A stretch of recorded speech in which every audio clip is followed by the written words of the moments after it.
Scotland has recorded the highest ever number of drug deaths. New figures are revealing 1,187 people died in 2018.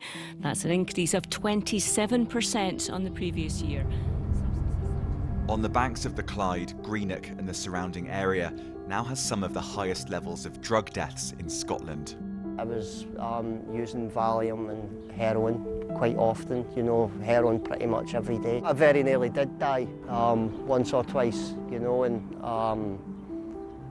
I think the biggest fact for me was that I'd resided myself to being that way for the rest of my life. Jamie's been clean now for 7 years and volunteers at a local recovery cafe.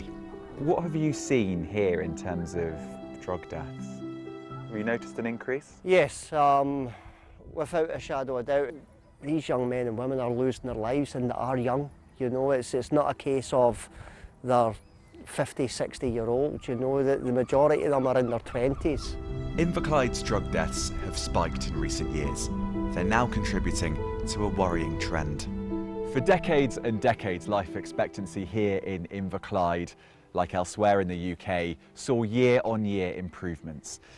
That was until 2011-12, where a funny thing started happening.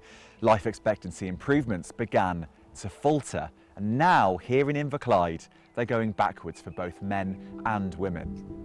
It's a trend that statisticians still don't fully understand. We've seen a rapid and abrupt levelling off of improvements in both mortality and life expectancy. We've ruled out that this is a statistical blip or artefact.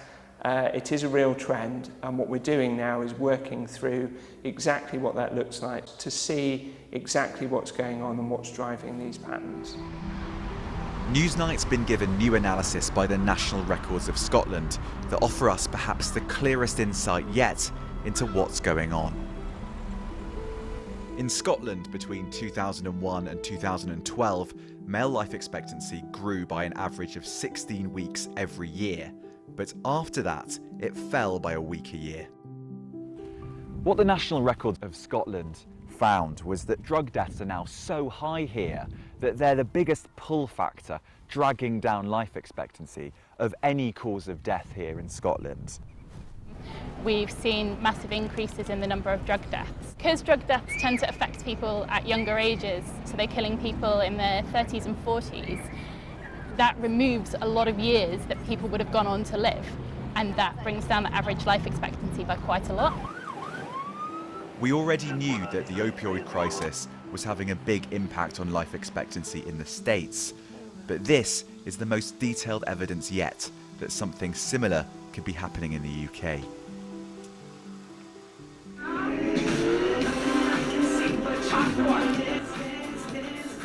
But this isn't the only story in the UK's faltering life expectancy. For years, increases in life expectancy have been driven by improvements in circulatory diseases. We're far less likely to die of heart disease than we were. What the National Records of Scotland found was that these improvements have tailed off. One theory is that we're beginning to exhaust the benefits of medical breakthroughs like statins. And then there's dementia and Alzheimer's. These diseases now contribute more than any other for reductions in life expectancy for women in Scotland, more so even than drug deaths. In recent years, we've seen a big increase in the number of people dying from dementia and Alzheimer's, partly because there are more people reaching the age where that disease becomes a problem. But more recently, we've seen more people dying of it than we would have expected. A higher percentage of people in that age category are dying from dementia than would have done previously. One controversial explanation for this fall is austerity, that pressure on social care budgets is starting to bite. Wilma Reid is a home care worker and Unison rep in Inverclyde. Life expectancy for women has fallen here by a year since 2012. I think it's getting worse, adult social care in Inverclyde. There's more people coming out of the hospitals and out of care into the community, and the budget stayed the same, so the care is being condensed into a wider amount of people. It's more pressure on the services.